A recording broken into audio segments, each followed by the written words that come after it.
بیٹھ کے میجورٹی کو کوشش کرے گی کہ کسی طرح ان کو ریس سے باہر کیا جائے.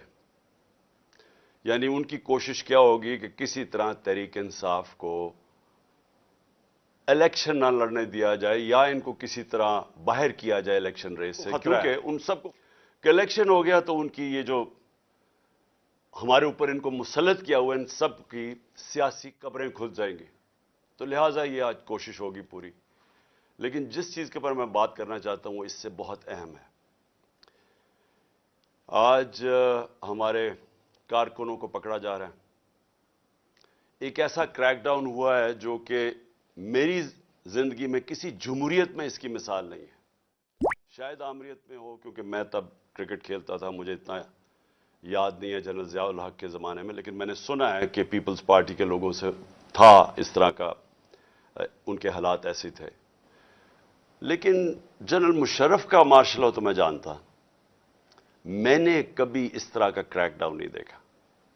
پتہ نہیں کتنے 100 ورکرز یہاں ادھر سے اٹھا لیے ہیں, پنڈی میں, اسلام آباد میں لوگوں کو پکڑ رہے ہیں, جیلوں میں پکڑ رہے ہیں, فیصل آباد میں.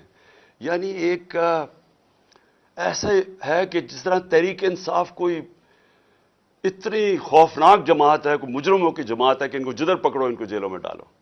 میڈیا کے اوپر پریشر ہے کہ اس کو دکھاؤ نہ. جو اینکر, جو میڈیا ہاؤس تھوڑا مجھے دکھاتا ہے اس کے اوپر ایکشن لیا جاتا ہے.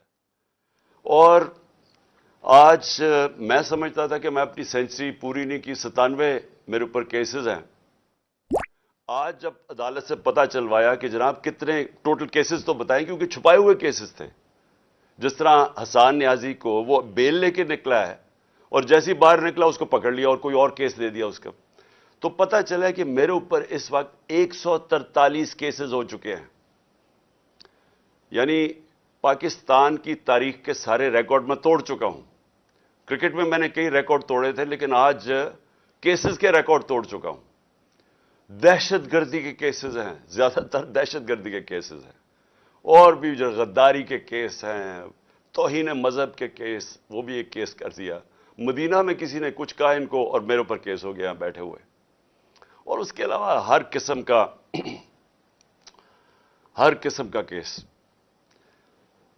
مجھے اپنی کیسز کی تو فکر نہیں ہے, لیکن جس طرح ہمارے لوگوں کو پکڑا جا رہا ہے اور یہ جھوٹے کیسز کے اوپر, یہ ہم اب سارے ہیومن رائٹس آرگنائزیشنز کو انٹرنیشنلی لکھ رہے ہیں. ہم اپنی عدلیہ سے پورا کوشش کر رہے ہیں کہ ہماری عدلیہ اس وقت ہمارے فنڈامنٹل رائٹس کی حفاظت کرے. جو ایسی ایک طرف الیکشن اناؤنس ہوا ہے اور ایک طرف سارے ہمارے ورکرز پکڑ رہے ہیں.